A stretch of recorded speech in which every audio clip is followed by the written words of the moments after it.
قریب نے خبر دی ابن عباس سے، انہوں نے بیان کیا کہ ایک رات میں اپنی خالہ میمونہ رضی اللہ عنہا کے یہاں سویا اور رسول کریم صلی اللہ علیہ وسلم بھی وہاں سو گئے۔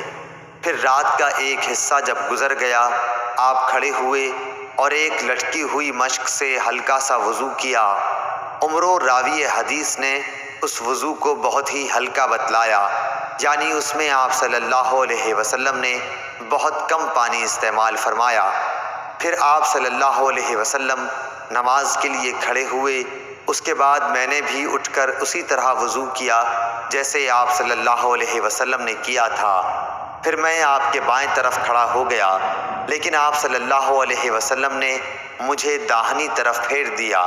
اللہ تعالیٰ نے جتنا چاہا آپ نے نماز پڑھی، پھر آپ لیٹ رہے، پھر سو گئے، یہاں تک کہ آپ خراٹے لینے لگے۔ آخر مؤذن نے آ کر آپ کو نماز کی خبر دی اور آپ اس کے ساتھ نماز کے لیے تشریف لے گئے اور نماز پڑھائی، مگر نیا وضو نہیں کیا۔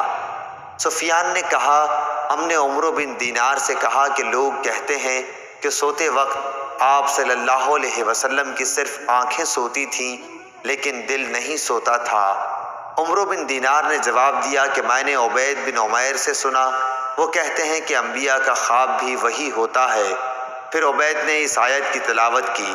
ترجمہ: میں نے خواب دیکھا ہے کہ تمہیں ذبح کر رہا ہوں۔ صحیح بخاری حدیث نمبر 859۔